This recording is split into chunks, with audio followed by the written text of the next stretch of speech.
Γεια σας παιδιά, καλώς ήρθατε στο πρώτο βίντεο αυτού του καναλιού. Σήμερα θα σας δείξω το σπίτι μου στο Minecraft. Θα ξεκινήσουμε. Λοιπόν, αυτό εδώ είναι ένα τετρόσπιτο που όταν θα βαριέμαι, ας πούμε, θα έρχομαι εδώ πέρα, παίρνω αυτό και θα κάνω το... Μετά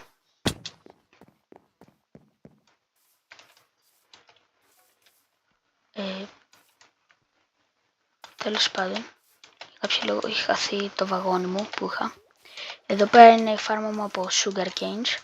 Εδώ πέρα είναι η τεχνητή λίμνη που είχα φτιάξει. Εδώ πέρα αρχίζει το σπίτι. Εδώ πέρα είναι οι φάρμες μου.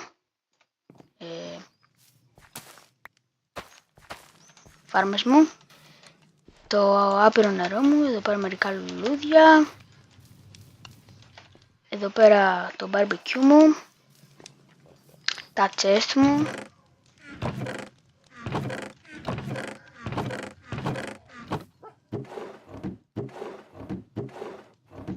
Ναι. Μετά εδώ πέρα αυτό το chest έχει όσα πράγματα θα πάρω όταν θα πάω στο Nether. Εδώ πέρα ένα pickaxe που μου είχε σώσει μια φορά. Η τουαλέτα μου. Απλώς δεν ήξερα τι να βάλω και βάλω τη τουαλέτα εδώ. Η κουζίνα μου. Το κρεβάτι μου. Αυτό. Το θρανίο μου. Εδώ πέρα τα σκυλιά μου. Μετά εδώ πέρα ένας καναπές. Εδώ πέρα ανεβαίνεις και είναι το anvil.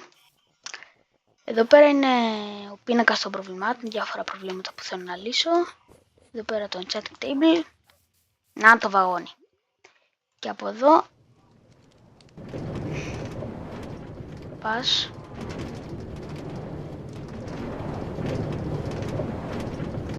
εδώ και φτάνεις εδώ.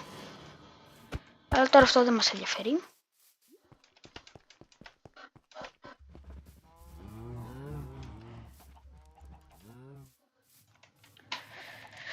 Μετά από εδώ πας εδώ.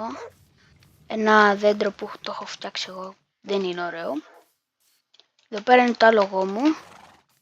Μετά από εδώ είναι διάφορα μηχανήματα, να το πω έτσι.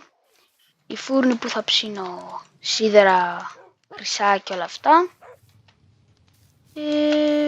Αυτά έχω. Έχω και δύο σπηλιές, μία εκεί πέρα κοντά και μία εδώ πέρα. Και οι δύο είναι πολύ καλές, έχουν πάρα πολλά πράγματα. Πιστεύω πως είναι πολύ ωραίο το σπίτι μου και δεν νομίζω να το αλλάξω ποτέ, μια χαρά είναι. Λοιπόν παιδιά, αυτό ήταν το βίντεο για σήμερα, ελπίζω να σας άρεσε.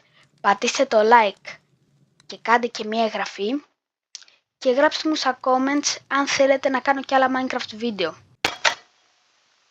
Βαθμολογήστε και το σπίτι μου στα comments από το 1 ως το 10. Τα λέμε στο επόμενο βίντεο.